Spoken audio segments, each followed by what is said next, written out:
생애 감사해. 배우 김혜자님의 사진으로 표지가 채워져 있습니다. 그럼에도 불구하고 생애 감사해.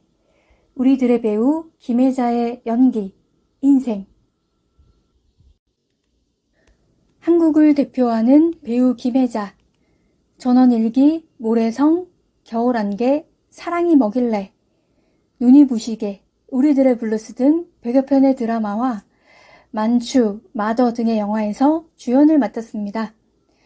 이 책은 배우 김혜자의 연기 인생에 대한 자전적 기록이라고 합니다. 차례를 보면 혜자에게 매번 처음 사는 인생으로 살았다. 내일 일은 내일 생각할 거야. 모든 것을 걸어야 한다. 오직 행복하기 위해 태어났다. 등으로 제목들이 나옵니다. 배우 김혜자님의 삶의 이야기가 어떻게 펼쳐질지 궁금하고요. 중간중간에 사진이 나오는데 강렬한 느낌이 들기도 하고, 웃는 모습이 좋습니다.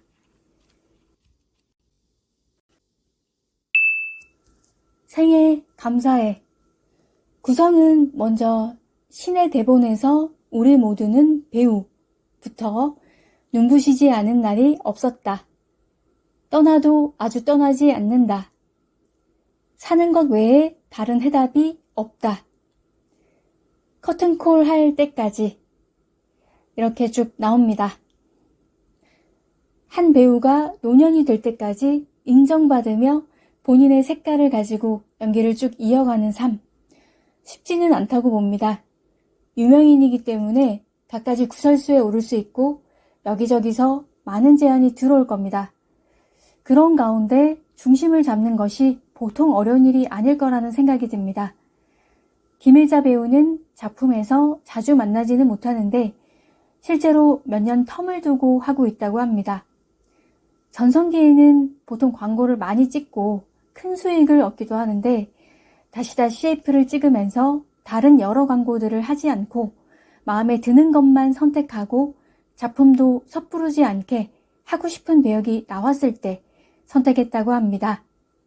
그러한 위치까지 도달하는 게 힘든 과정이었을 것이고 연기에 대한 고민과 열정이 그만큼 커서 보는 이들로 하여금 감동을 많이 안겨주었습니다.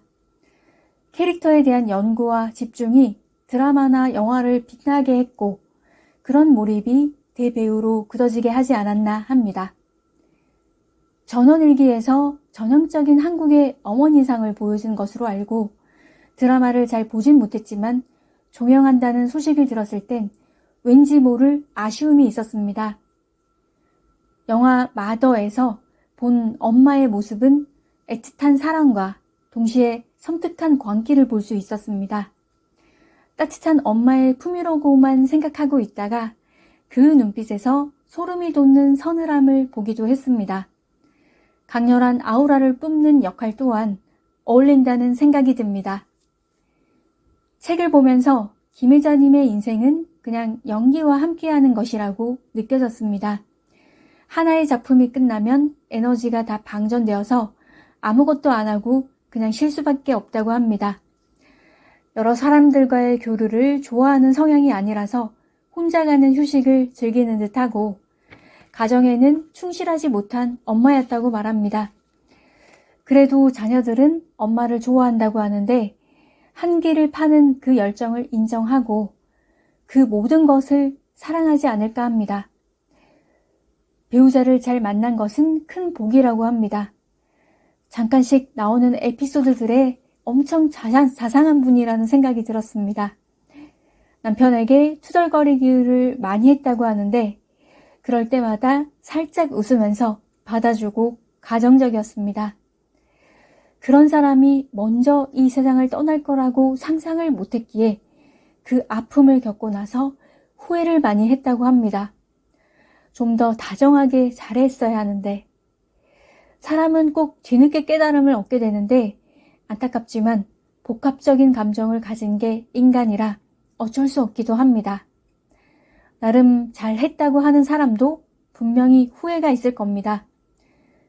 부유한 집안에서 해맑게 자랐지만 시련은 누구에게나 찾아옵니다.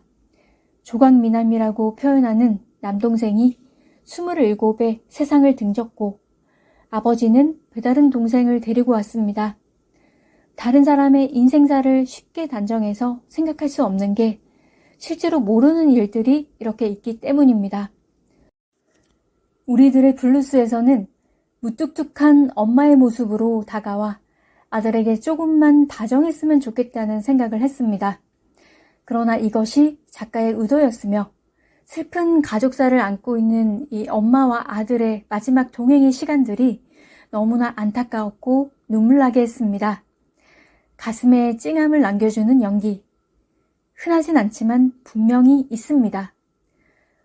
혼을 쏟아부어야 하지 않겠나 하는데 그 집중이 어려운 일임을 알겠습니다. 연기자가 될 운명으로 걸어온 길들, 평생의 업으로 이어왔고 다시 어떤 작품을 하게 될지 모르지만 단정하게 살고 싶다고 말합니다. 또 다른 캐릭터로 만나기를 바라고 배우 인생에 좋은 일들이 더욱 생기기를 바라봅니다. 책에서 인상 깊은 부분을 읽어볼게요. 나는 누군가를 용서할 일이 없습니다. 나한테 용서를 받아야 할 만큼 잘못한 사람이 없습니다. 모두가 나에게 잘해준 사람들만 있습니다. 세상에서는 용서해라 라고 하고 교회에서도 용서하며 살아라 라고 말하지만 나는 누구를 용서해야만 할 일이 없었습니다.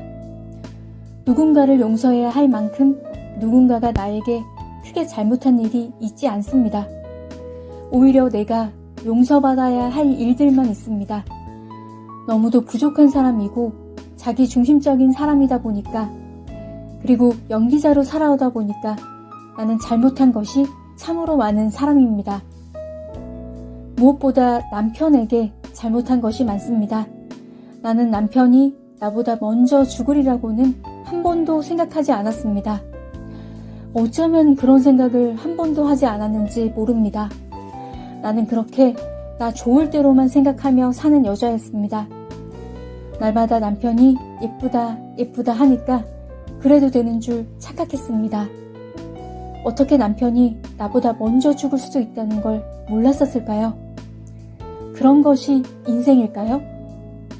내가 죽는 것은 그토록 많이 생각했으면서도 남편의 죽음에 대해서는 전혀 생각하지 않았습니다. 그만큼 내가 이기적이었습니다. 내가 죽으면 남편이 어떻게 해주겠지 하고 생각했습니다. 나는 잘못한 일이 많아서 죽으면 천국에 못 갈지도 모른다는 생각을 합니다. 하지만 남편은 분명 천국에 있을 테니까 요즘도 자주 기도합니다. 나를 천국 문 앞까지만이라도 가게 해달라고. 가서 남편 불러서 미안하다고 꼭 말해야 합니다. 당신 살아 생전에 내가 너무 많이 잘못해서 내가 너무 힘들게 해서 미안하다고. 당신 죽은 다음에야 그것을 알았다고. 이 미안함을 꼭 가서 말해야만 합니다. 그렇게만이라도 할 수 있게 해달라고 신께 기도합니다. 남편은 세상을 떠나면서 말했습니다. 나 없으면 힘들어서 어떡하나. 자기 삶에 대한 아쉬움도 세상에 대한 집착이나 신에 대한 원망도 아닌 철없는 나에 대한 걱정이었습니다. 대체 나는 그에게 어떤 사람이었을까요? 오죽 내가 한심했으면 세상 떠나면서 내 걱정밖에 할 게 없었을까요? 네, 여기까지입니다. 생애에 감사할 수 있게 나름의 길을 꿋꿋이 걸어가야겠습니다. 인생은 빠르게 흘러가니 잘 붙잡고 나만의 삶을 만들어가는 게 좋겠습니다.